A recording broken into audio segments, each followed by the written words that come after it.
Mabuhay ang bagong kasal! Yes, oh yes. Welcome to our episode 4. Ito po si Alwin Ignacio, the diva that you love. Kasama ko ang aking kumaring Ultra Maldita. Hi, this is Alex Brosas. Siyempre pa, pinapanood niyo po ang Nakiti Show. Ang Tarayan at Talakian Showbiz Edition.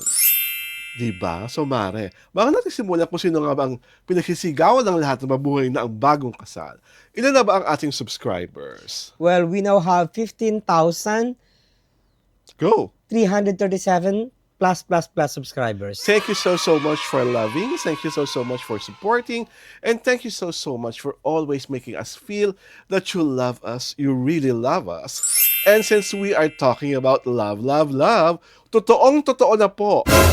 Ikakasal na sa pinakamalapit na panahon si Binibining Bea Alonso at si Vincent Co. Kasi nga, kamakailan, nilabas na ang kanilang, ano ba tawag doon? Bans Bans sa isang simbahan. Bans means announcement. Yeah, yun pala nga. yun. Bans sa isang simbahan na St. Peter... Apostle sa Paco. St. Peter Apostle sa Paco Church na I think favorite church ng pamilya ni Mr. Co. Because they live near there. Yun, di ba? Meron silang bahay malapit doon. So, in-announce na nga doon sa Facebook, I think it was seen by a Facebook announcement kung saan nanoon ang pangalan niya. No? It was streamed. Stream nga. Oo, it was streamed, parang may live streaming do sa church na yon. Na-mention yung forthcoming wedding nila. Diba? Na-mention din yung tunay na pangalan ni ni Bea. Bea. Oo. Na basta si Vincent, Ferdinand Vincent, ang tanda ko kay Bea, ano pa mahaba ang pangalan niya? May Philbert? Oo, Philbert. So may Philbert something, Raulio. Apelido. Ranolio ang apelido. Para sila ng apelido na Esnier, hindi ba?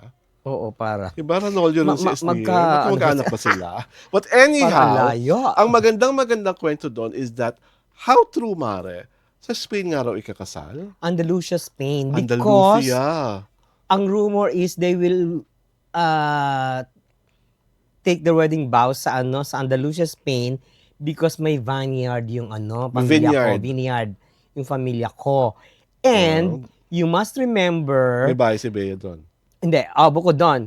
You must remember that the first time that they were reportedly dating, nangyari yun sa Andalusia, Spain. Sa Andalusia. Oo.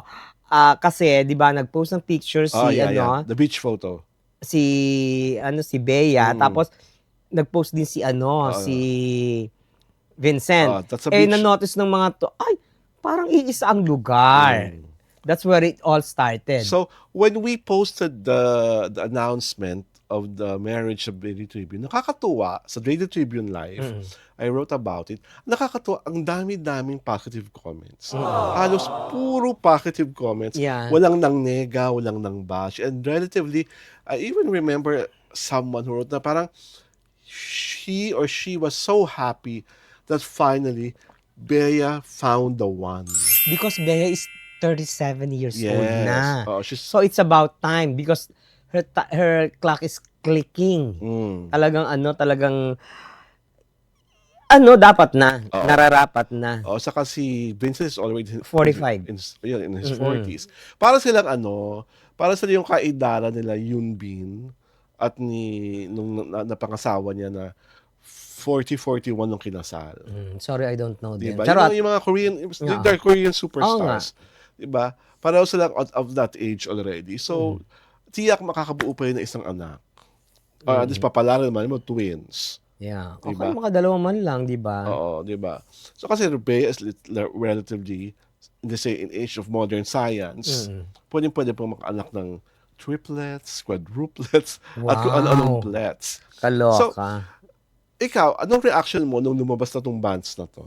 I'm not surprised. You're not surprised because there were already talks that they will wed this year.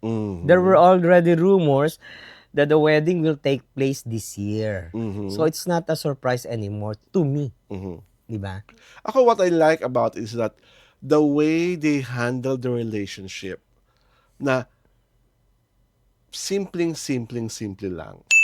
Walang masyadong drama, walang masyadong ingay. Yes, may mga sightings, pero it's not something that they Parang ayaw nilang masyadong ilapit yung atensyon sa relasyon nila. They were able to guard it sa pamaraan na gusto nila. Oo, there is some sense of privacy pa rin na Oo, oo. kasi Hindi, parang hindi lahat binuyang-yang, hindi lahat binento. Kasi kunwari, the first time that Bea was seen with Vincent's family, no talkies. No talkies, yes. Diba? Oo. Picture lang, video lang, no talkies. Diba yung And ganon? then, their first public appearance was during the P-pop convention. Oo, na very limited lang din, di ba? Na walang no interview together, di ba? Yung no ganon. interview together, pero picture together sila kasama ng mga performers. Yun lang, wala rin lang.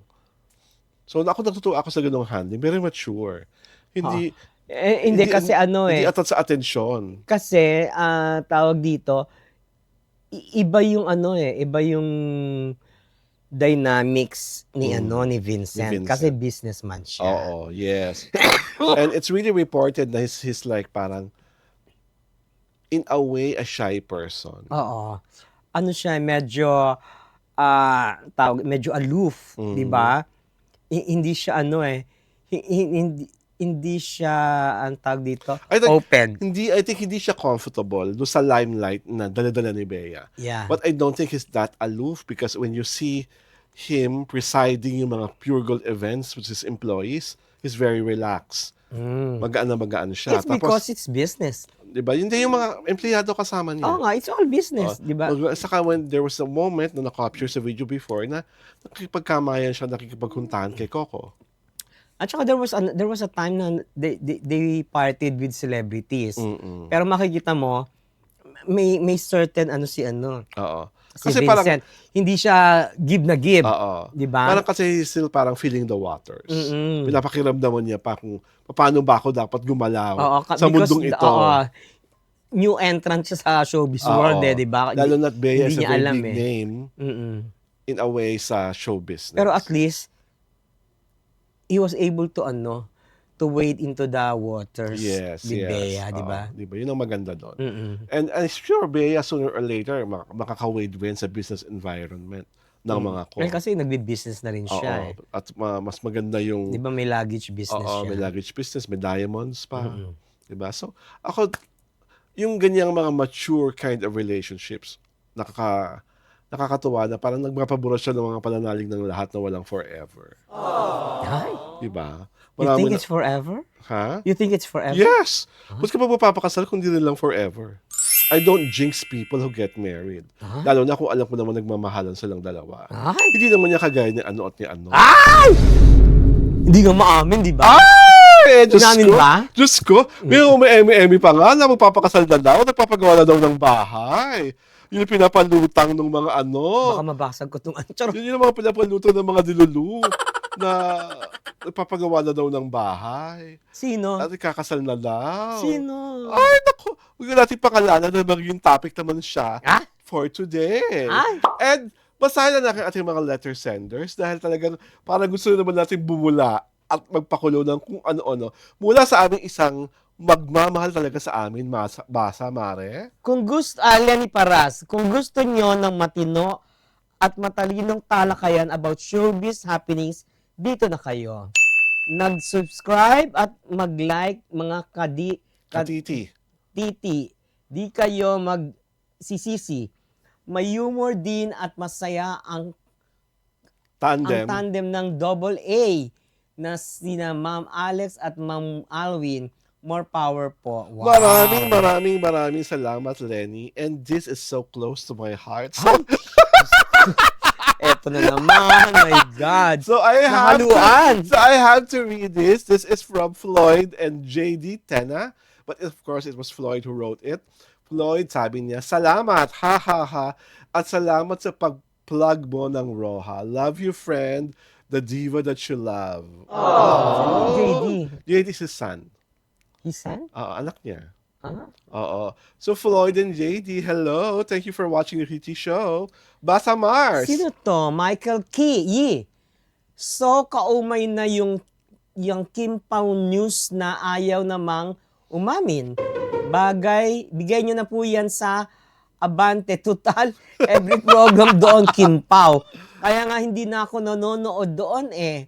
Wow, God, Michael, you made the best choice. And Nakakaloka. thank you so much for making tanggol to us because I read that thread kung saan nakikipagtalastasan ka sa ibang mga Kim Pao lunatics. Ay! So, thank you so much. At mula kay La Army Manuelasa, true, nagsasabi sila ng totoo. Hindi tulad doon sa mga iba, niloloko yung ibang fans kahit hindi totoo. Ay, isa pang enlightened the KT Show subscriber. Alam nyo, kayo mga enlightened, nakakatuwa kayo kasi alam nyo agad kung sino nagkasabi ng totoo, alam nyo agad kung sino ang nabobola, at alam nyo agad ang mga sinungaling na ang kakambal ay magnanakaw. Ay! Ito po si Alwin Ignacio, ang diva that you love. Kasama ko ang aking kumaring Ultra Maldita. Hi, this is Alex Brosas. At pinapanood nyo po ang kapanapanabik na The KT Show. Tarayan at Talakayan Showbiz Edition.